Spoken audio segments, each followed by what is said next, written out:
Muchas bendiciones, amigas, amigos. Hoy vamos a hablar de Platón y el diálogo entre Sócrates y Critón. Platón y el diálogo entre Sócrates y Critón es un elemento que yo considero que se circunscribe al punto en el cual ya ha pasado lo que es la conocida apología de Sócrates.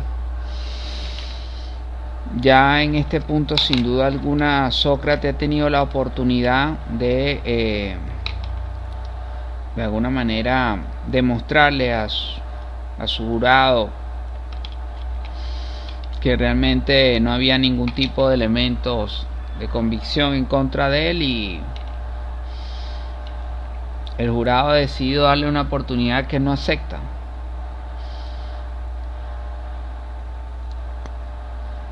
Entre otras cosas, no acepta irse de Atenas. Nada que ver. Y mucho menos dejar de hacer lo que siempre ha hecho en Atenas, que es buscar la verdad. Reflexionar, hacer reflexionar a los jóvenes para encontrar la verdad. Recordemos que Sócrates nos decía: solo sé que no sé nada. Y hay unos elementos en el diálogo entre Sócrates y Critón, en el cual Critón comienza a hablarle a Sócrates la importancia de que él tiene como su amigo, lo importante que es para él Sócrates. Inclusive le dice Critón que es capaz, en ese diálogo que tienen Sócrates y Critón, le dice que es capaz de entregar sus bienes como fianza, ¿no?, para otorgarle la libertad a Sócrates.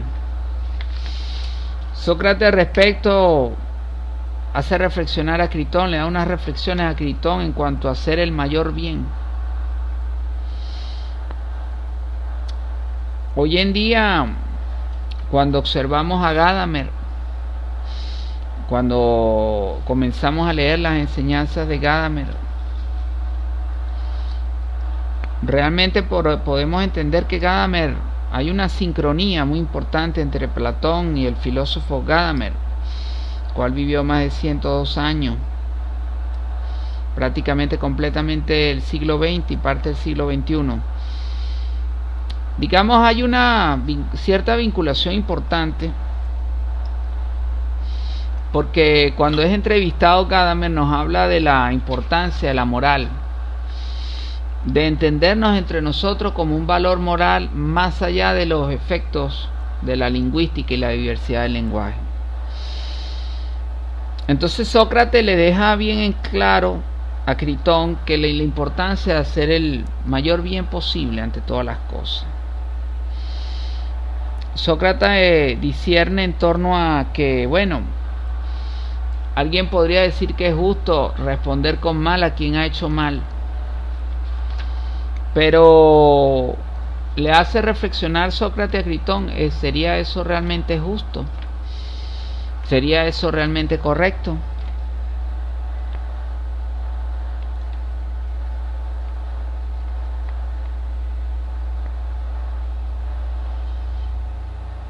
Realmente Critón le habla de los bienes, de sus bienes materiales, y que de alguna manera podrían con sus bienes materiales ayudar a salvar a Sócrates, ¿no? Porque Sócrates prácticamente estaba condenado porque él de alguna manera no aceptó retrotraerse en su apología. Entonces ya en este diálogo con Critón está técnicamente condenado, y se habla de la llegada a un barco, y que a partir de la llegada de ese barco Atenas iba a proceder lo que era la ejecución de Sócrates, ¿no?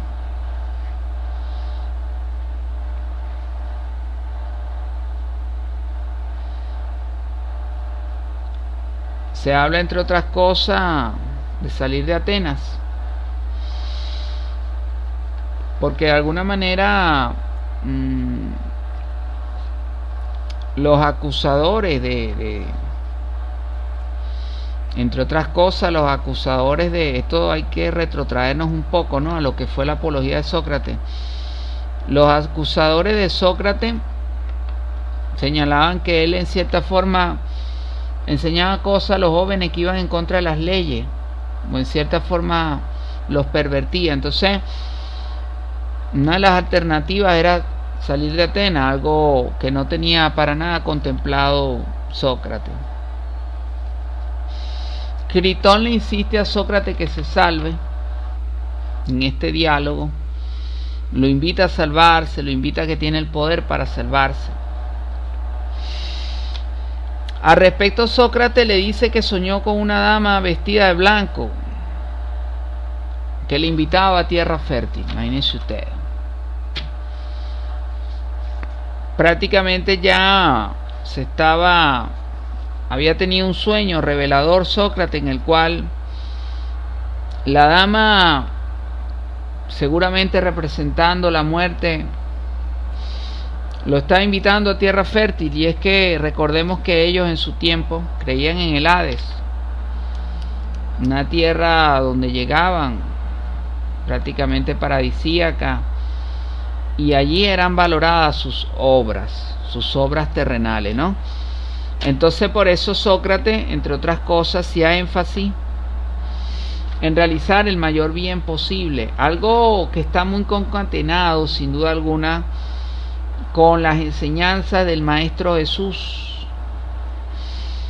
cuando inclusive el Maestro Jesús nos revelaba la importancia de que si te golpean una mejilla, pongas la otra.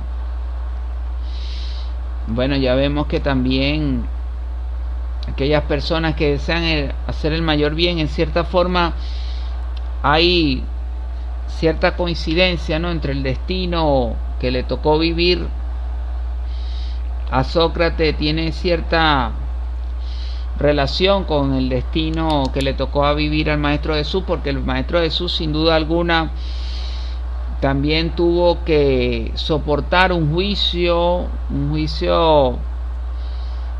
bastante injusto, por cierto, en donde pusieron un delincuente, pusieron al pueblo a escoger entre un delincuente y al Maestro Jesús, quién debía pagar, quién debía ser crucificado. Y en cierta forma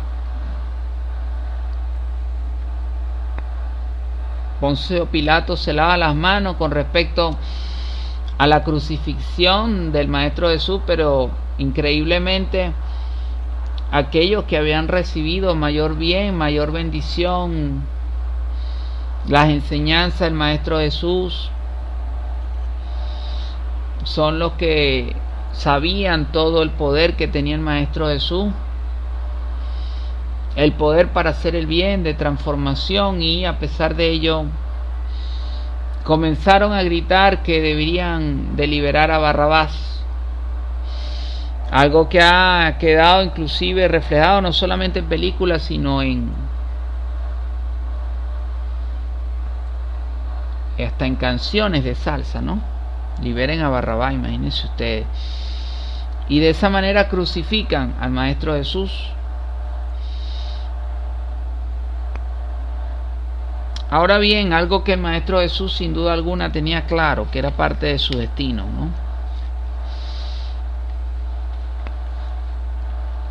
En el caso de Sócrates, también decide morir por lo que él considera que es justo, por lo que él considera que es correcto, que es hacer el mayor bien posible. Critón le insiste a Sócrates que se salve. Y llega una parte bien importante, que es la justicia y la patria. La justicia y la patria habla en este diálogo entre Critón y Sócrates, ya Sócrates haciendo una analogía a las leyes y una hipotética conversación con las leyes de Atenas. Dice Sócrates que tenía más de 70 años viviendo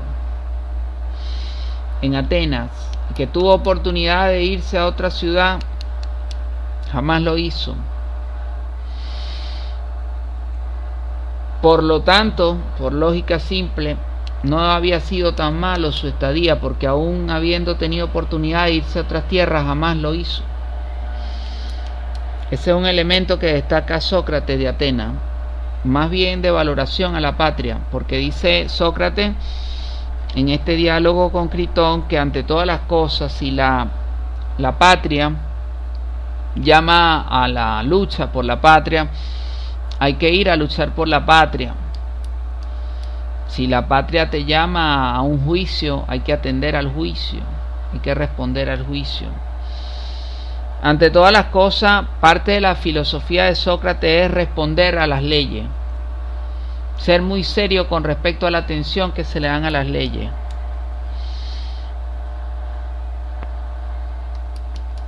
Y bueno, al respecto, Sócrates menciona que todo ciudadano en cualquier momento, en el caso de Atenas, y es algo que hoy en día en tiempos transmodernistas es coincidente, hay una gran coincidencia. Sócrates revela que ante todas las cosas la persona tiene la posibilidad en cualquier momento de salir de la ciudad. En el caso de él no lo hizo, inclusive decidió tener hijos.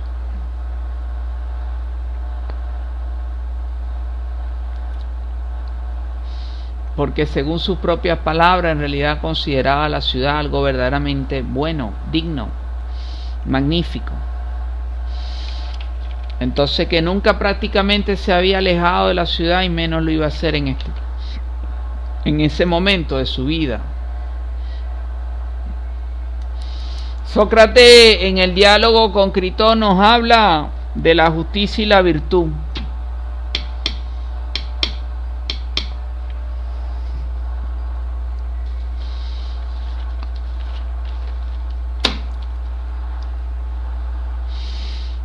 Hay un elemento ya de este diálogo, pudiera llamarse metafísico, ¿no? En términos de Augusto Comte, filósofo sociólogo Augusto Comte, también en términos de Thomas Kuhn pudiéramos hablar de que hay un elemento verdaderamente de pseudociencia, alquímico, ¿no? Muy bien en lo que es la idea de la alquimia de Thomas Kuhn, cuando realmente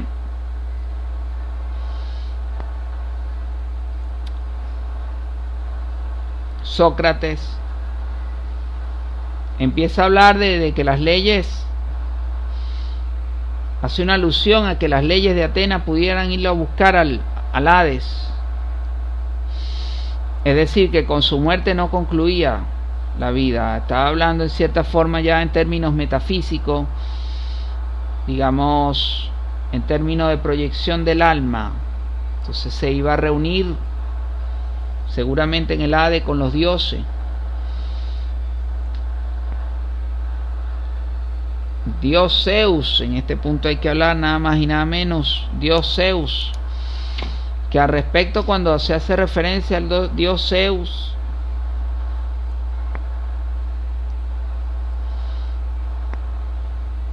de alguna manera,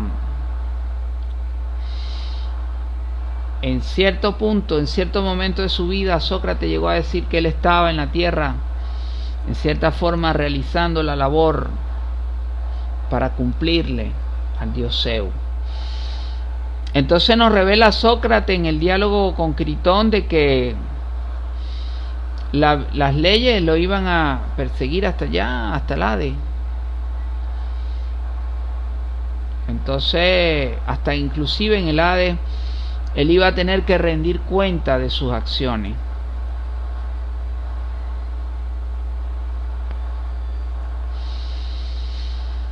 Esto nos indica un poco la que era la conciencia legal, lo que era la conciencia de respeto hacia las leyes que Sócrates como ciudadano ateniense poseía.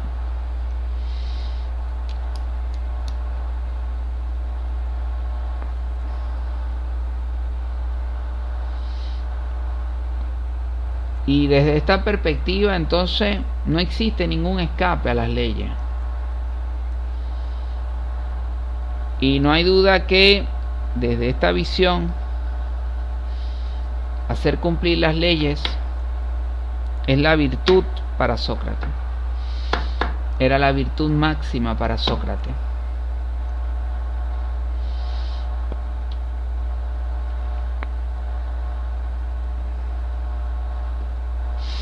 En resumidas cuentas, amigas, amigos, la patria para Sócrates tenía mayor rango de valor y fuerza que la familia, los amigos y los deseos personales. Digamos, desde el punto de vista jurídico, Sócrates tiene toda la correspondiente certidumbre, certeza. Y al respecto, el Código Civil nos señala, y es jurisprudencia reiterada, que toda persona debe necesariamente conocer las leyes de su país. Y al respecto, el Código Civil nos declara que el desconocimiento de las leyes no implica su incumplimiento. Es decir, una persona no puede alegar que desconoce las leyes, que por lo tanto que sencillamente por desconocer las leyes es inocente de una acción que haya realizado.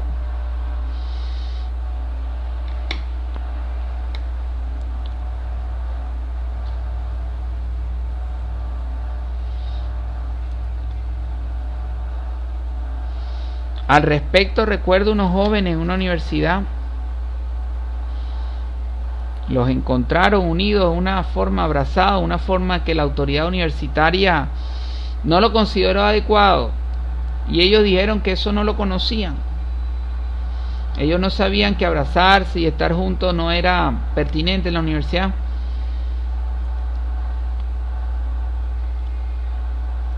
Pero es algo tácito, es algo que es sobreentendido.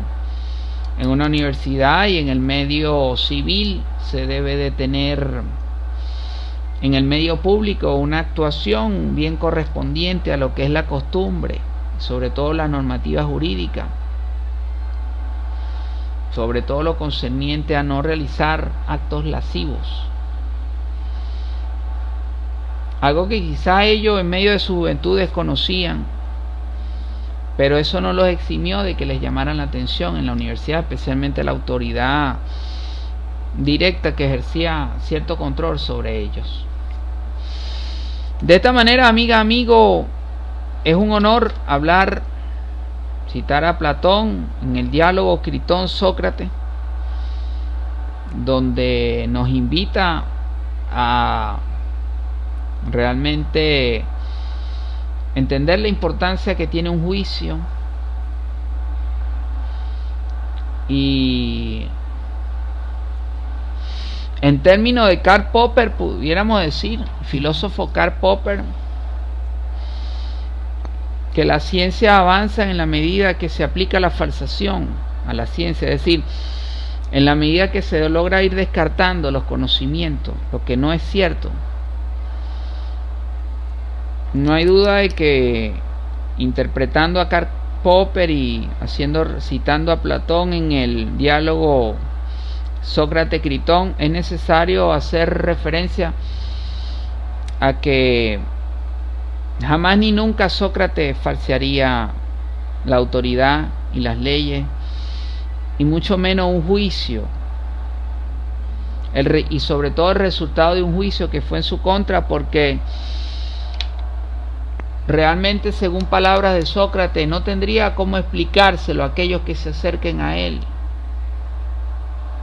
¿Cómo explicarle que él logró revertir un proceso? Y al respecto, en el derecho siempre se habla de la sentencia definitiva, la sentencia firme y la sentencia definitivamente firme, y que por supuesto son de obligatorio cumplimiento. En tiempos transmodernistas hay ciertas coincidencias. Normalmente se estipulan dos tribunales, primera, segunda instancia, y el Tribunal Supremo, o en algunos países se le denomina Corte Suprema de Justicia, en donde las personas tienen oportunidades ante una sentencia definitivamente firme de exponer todos sus alegatos y pruebas y así probar o no su inocencia. No hay duda que Gadamer y Sócrates están vinculados. Cuando se habla de la hermenéutica de Gadamer, este filósofo alemán nos invita a que mantengamos la moral, y que es un deber moral sabernos comunicar. Es un deber moral sabernos comunicar, y el ejercicio de ese deber moral nos debe llevar a la comprensión a través del diálogo, por supuesto, haciendo énfasis en el lenguaje. Gadamer, Sócrates, Platón y Critón, el día de hoy interrelacionados en este análisis, macroanálisis que estamos realizando sobre esta maravillosa obra que estamos concatenando con este maravilloso filósofo Gadamer, que realmente en su obra hermenéutica nos invita, entre otras cosas, a la apreciación, a la percepción de la estética, más allá de la dialéctica marxista, a la integración de los valores y sobre todo a la moral, algo que coincide perfectamente con lo que es la visión de este maravilloso texto expresado por Platón en el diálogo Critón-Sócrates. Bien, amigas, amigos, recuerden, este fue hoy, digamos, su mensaje de luz expresado por Enrique. Estoy para apoyarlos cada día desde mi grupo de Facebook, Pensamiento Dorado y Pensamiento Diamante. Muchísimas gracias a todas y todos y muchas bendiciones.